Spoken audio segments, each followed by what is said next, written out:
Assalamualaikum warahmatullahi wabarakatuh.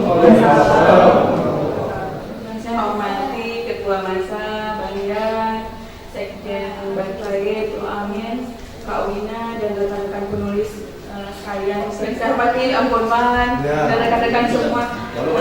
Sebelumnya perkenalkan saya Rizka Saptriyanti. Tapi kalau di kepenulisan, terutama di aplikasi itu dikenalnya Kak Cika STCI, karena saya sendiri juga buka komunitas kepenulisan online Sahabat Yusika, dan di situ kita belajar, sama-sama belajar banyak dari penulis yang tergabung di situ dari tingkat nasional tentunya. Hari ini saya diberi kesempatan untuk mengambil tema meramu ide menjadi cerita. Jadi mungkin saya lebih ke teknisnya, karena kan di awal saya berpikir ini ada adik-adik yang mungkin mau menulis tapi tidak tahu bagaimana cara menulis pertama gitu di awalnya, kecuali kalau yang kakak-kakak, ini nggak kakak senior nih, abang-abang senior, karena kita mengambil agak teknis. Jadi yang pertama sekali kita harus tahu dulu ide itu apa. Jadi ide secara bahasa ada embrio dari cerita utuh. Jadi dengan adanya ide ini, disitulah awal mula kita menulis sebuah cerita maupun novel. Bisa berupa dari kalimat seperti yang dikatakan Pak Saiful tadi, kita misalnya lihat curhat seseorang dari kata-kata kalimat yang kita jumpai di jalan, seperti yang sering kita lihat misalnya di aparat itu ada ragu-ragu kembali pulang mundur gitu. Itu dari itu mungkin bisa kita lanjutkan lagi untuk menjadi sebuah dari ide cerita, dari peristiwa, dari suasana. Lalu misalnya ada pertanyaan yang timbul di kepala yang butuh jawaban, itu pun bisa menjadi ide. Seperti misalnya kita ingin tahu kenapa mencintai itu lebih manis dari gula, atau kenapa kalau patah hati itu bisa lebih pahit dari empedu. Dari situ aja kita bisa mengambil ide cerita. Oh, kita bisa tanya nih, kenapa sih kok bisa lebih manis dari gula, dasarnya apa gitu. Di situ kita bisa kelola, kita cari kenapa cinta itu manis gitu. Lanjut, terus kita bisa dari adegan menarik yang kita tonton. Dari ide itu misalnya kita lihat film, terus ada scan yang menurut kita harusnya nggak seperti itu, ini harusnya dia bisa lebih. Kalau bisa kita nonton misalnya film yang Layangan Putus misalnya, kan ada scan di mana siapa namanya Pak? Kinar Bang Berdari itu kan jadi apa, karena malas nontonnya, patah hati banget gitu kan. Kalau perempuan kan sakit hati nonton itu Layangan Putus, jadi agak-agak cuma karena laki mungkin lebih suka gitu. Jadi kan di situ ada scan si Kinar ini udah tahu tapi nggak dilabrak gitu. Harusnya di situ mungkin kita bisa, oh ini ada ide baru, kalau seandainya nanti aku nulis cerita tentang pelakon ya labrak aja sekalian gitu. Itu ide-ide barunya gitu. Karena ide itu bisa muncul dari mana aja dan kapan aja, jadi saya sendiri sebagai penulis itu suka punya lucky notes kalau bagi saya, walaupun nggak lagi pakai buku. Kalau dulu kan nyatat tuh, kayak Pak Saiful bilang kan nyatat. Kalau saya pribadi sekarang saya nulis di note HP. Sekarang kan lebih mudah tuh, kita dapat ide tuh banyak, kita catat aja nanti, karena kalau nggak kita catat muncul ide baru, nanti jadinya lupa ide lama. Padahal ada ide-ide yang bisa disatukan. Misalnya kita hari ini punya ide, kita lihat satu kejadian di sekitar kita tuh, ada orang yang marahin anak. Besok kita jumpa lagi, ada seseorang yang buat kita penasaran tuh, karena dia mencintai anaknya. Itu dua dari hal yang kita lihat itu bisa menjadi sebuah ide utuh. Jadi bisa kita tulis gitu. Setelah kita catat ide, nanti kita bisa pilih, kan udah banyak nih terangkum ide-idenya. Bisa dari lihat lingkungan sekitar. Mungkin kita harus membuka mata itu peka dengan lingkungan. Bisa dari nonton, dari lihat cerita kawan, curhat kawan, bisa dari misalnya baca spanduk di jalan, ketemu kertas, baca kertas, dan banyak ide-ide yang berseliweran itu bisa kita rangkum. Nanti kita pilih ide-ide potensial yang bisa kita gabungkan menjadi sebuah cerita utuh. Nah, untuk mengkonkretkan ide tersebut, kita perlu membuat satu kesatuan yang kalau saya pribadi suka buat premis. Bagi saya, premis itu penting. Kenapa? Kalau misalnya kita nulis novel, Kalau kita tidak premis itu kan sebuah gagasan pokok itu yang kita ketahui siapa tokoh protagonisnya, apa yang diinginkan oleh tokoh, apa yang diinginkan dicapai oleh tokoh, apa halangan atau konflik. Nanti ada klimaksnya dan ada resolusi penyelesaian dari yang ingin dicapai oleh si tokoh. Nah, ketika kita sudah menggabungkan ide-ide potensial, kita bisa bentuk sebuah premis. Harusnya nanti ada outline, ada mind mapping, ada outline. Jadi kalau misalnya saya pribadi lebih suka pakai premis doang. Kenapa? Ada orang yang harus buat mind mapping, tapi kalau saya pribadi saya udah mencatat kayak menalar itu di kepala saya sendiri. Jadi setiap scan, kalau misalnya nulis novel itu bab 1 itu kan kita udah tahu premisnya tentang seseorang yang menginginkan kuliah ke luar negeri tapi dia nggak punya dana dan dihalangi oleh orang tua. Resolusinya saya cari beasiswa, contohnya itu. Jadi premisnya saya tulis, misalnya Ika ingin kuliah ke luar negeri, misalnya ke Jepang kayak Bang Mek itu impian gitu.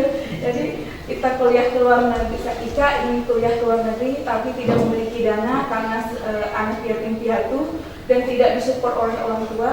Akhirnya dia mendapatkan support dari pemerintah Aceh sehingga dia bisa meneruskan impiannya. Itu contoh premis.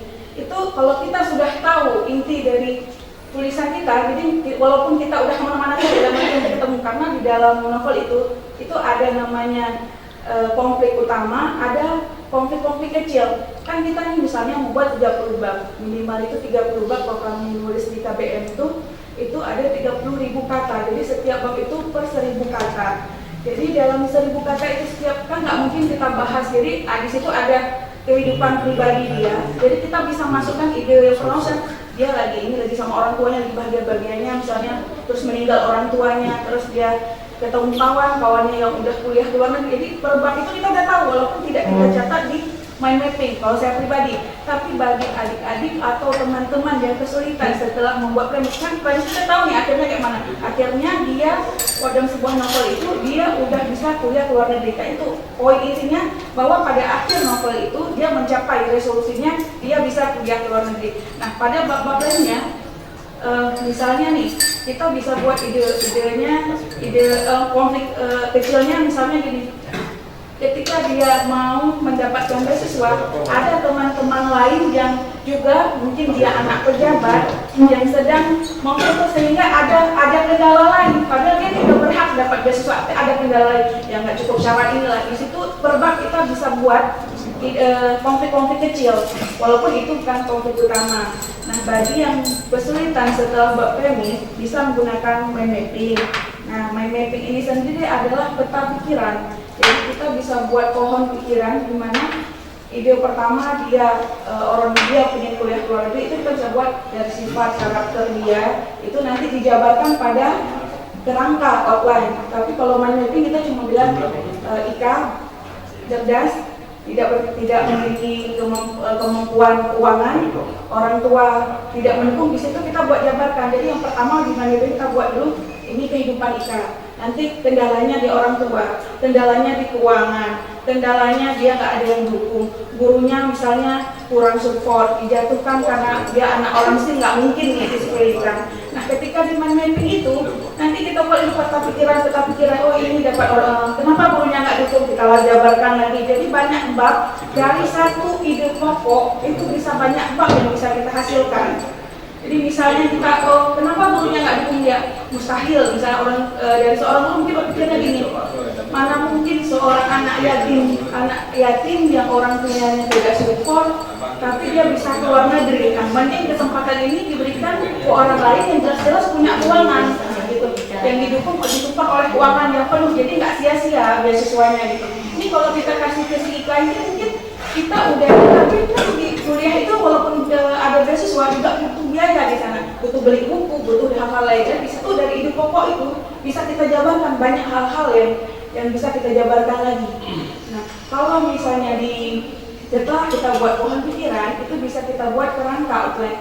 Di outline itu sendiri kita bisa jabarkan sifat, setting tempat, alur yang kita gunakan, siapa aja tokoh protagonis, siapa tokoh antagonis, siapa tokoh pendukung sepihak, siapa tokoh yang abu-abu, di situ kita tahu ini abu-abu, misalnya ada kepala sekolah dia abu-abu antara mendukung, dia nggak bilang nggak boleh, tapi dia juga nggak mendukung penuh, misalnya gitu.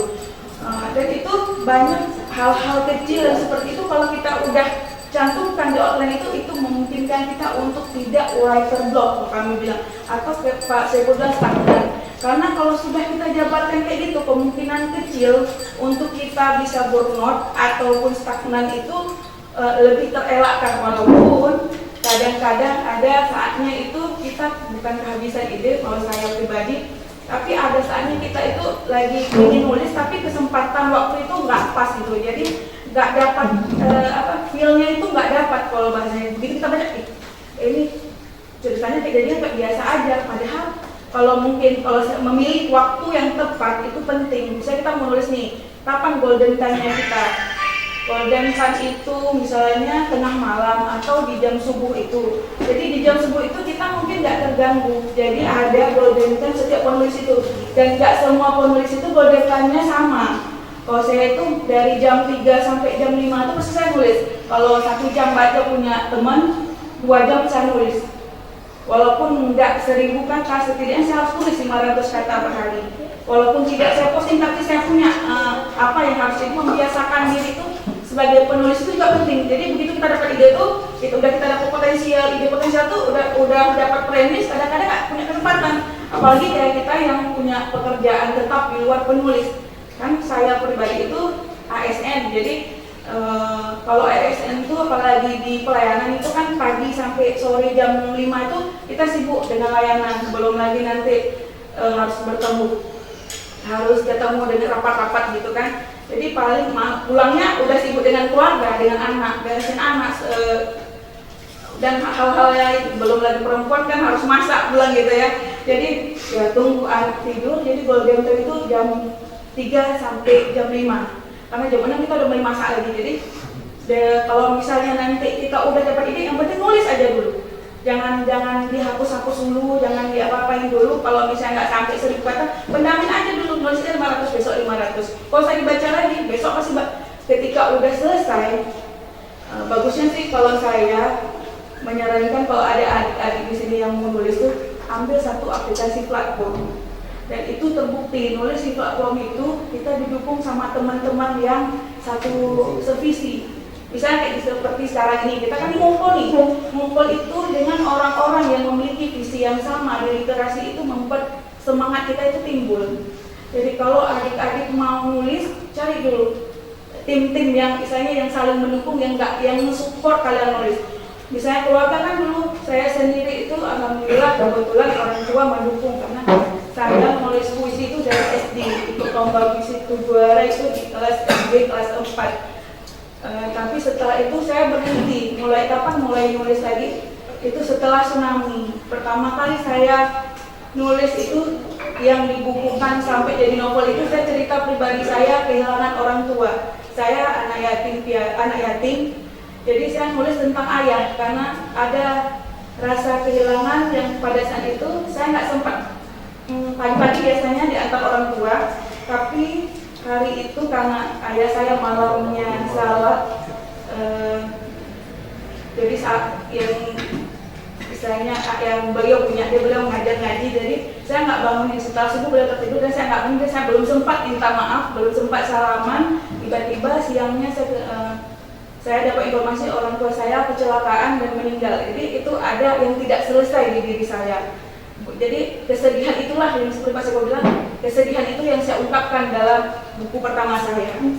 Kalau buku kedua sudah udah buku tentang Aceh, itu memang betul-betul kita perlu penelitian. Jadi yang kedua itu buku yang betul-betul banyak, itu sampai saya ke pustaka berhari-hari baca itu yang ini. Tapi kalau yang pertama novel saya itu pure kehidupan saya pribadi, dan itu rasa cinta saya ke orang tua saya. Jadi situ saya jabarkan semua. Nah kalau yang ketiga sudah mulai, karena kita sudah punya yang tadi saya bilang lingkungan menulis, sudah dapet nih lingkungan menulis. Jadi kita udah sering-sering baca punya kawan, kita udah muncul ide baru, nggak bisa udah fiksi kan, udah nggak harus lagi faksi. Kalau yang pertama kan faksi dan fiksi, dan ada kenyataannya dan ada dimasukkan unsur fiksi untuk menarik pembaca gitu kan. Jadi kalau untuk novel-novel selanjutnya udah, yang penting cari dulu langkah-langkah teman-teman yang sefrekuensi untuk menulis. Nah, kalau udah dapat itu, insya Allah tulisannya pasti lancar. Terus saya tadi sudah saya jelaskan masalah alur. Kalau misalnya nanti sudah dapat ide semua, sudah dapat teman yang cocok, nanti kalau udah dapat alur cerita yang menarik, nanti tanyakan ke kawan-kawannya, bagus nggak ceritaku kayak gini? Bagus nggak? Kalau udah dapat kawan tuh udah mudah. Nanya ke mereka, suruh baca mereka, karena prof reader yang paling baik itu adalah teman-teman yang tahu siapa kita dan tahu apa yang kita tuliskan. Mungkin itu aja dari saya. Semoga bermanfaat buat adik-adik semua. Terima kasih kepada moderator Kak Wina. Assalamualaikum warahmatullahi wabarakatuh. Waalaikumsalam.